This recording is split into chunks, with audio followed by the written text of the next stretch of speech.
சிவாய நமக. அனைவருக்கும் வணக்கம். நேர்மறை எண்ணம் நம்மை வாழ வைக்கும் என்பதற்கு ஒரு சின்ன எக்ஸாம்பிள். ஒரு நாள் ஒரு சிறுவன் தன் அம்மாட்ட ஒரு கடிதத்தை கொடுக்குறான். இந்த ஆசிரியர் எங்கள் ஆசிரியர் உங்கள்கிட்ட கொடுக்க சொன்னாங்க அப்படின்னு சொல்லிட்டு கொடுக்குறான். கொடுத்தோன்னா கடிதத்தில் எழுதியிருக்கிறத படிச்சுட்டு அந்த தாய் கண்ணீர் வடிக்கிறான். உடனே அந்த சிறுவன் கேட்குறான், என்னம்மா எழுதியிருக்கு அப்படின்னு சொல்லிட்டு. அப்போ உங்கள் மகன் ஜீனியஸ், அவனுக்கு கற்றுத்தரும் அளவிற்கு எங்கள்கிட்ட ஆசிரியர் இல்லை, நீங்களே கற்றுக் கொடுங்கள் அப்படின்னு எழுதியிருக்குன்னு சொல்கிறான். உடனே சிறுவனுக்கு ஒன்றும் புரியலை. சரின்னு சொல்லிட்டு வேறு வழி இல்லாமல் அம்மாட்டையே படிக்கிறான். வீட்டிலேயே சொல்லி கொடுக்குறாங்க தாயார், அதையே படிச்சுக்கிறான். அவன்தான் விஞ்ஞானி தாமஸ் ஆல்வா எடிசன். அவரது தாயின் பெயர் நான்சி. ஆண்டுகள் கடந்தன.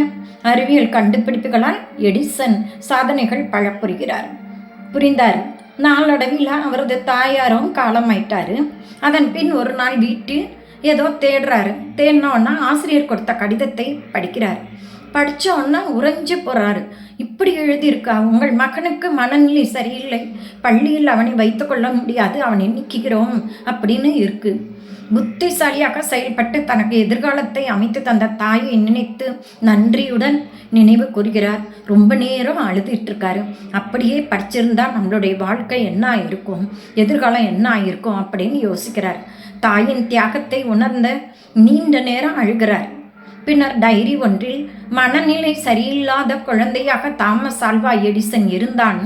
ஆனால் அவனது தாய் அவனை அறிவுள்ள குழந்தையாக மாற்றினாள் என எழுதினார். இப்போதும் பலர் குழந்தைகளுக்காக தெய்வத்தாயாக வாழ்ந்து கொண்டிருக்கிறார்கள். சிலர் எதிர்மறை எண்ணமோ வாழ்வை அழிக்கும், ஆனால் நேர்மறை எண்ணமே வாழ்வை வாழ வைக்கும். அதனால் நேர்மறை எண்ணங்களோட நம்மளுடைய வாழ்க்கையை வழி நடத்தி சென்றோம் என்றால் வாழ்வில் பல வெற்றிகள் நம்மை தேடி வரும். நன்றி.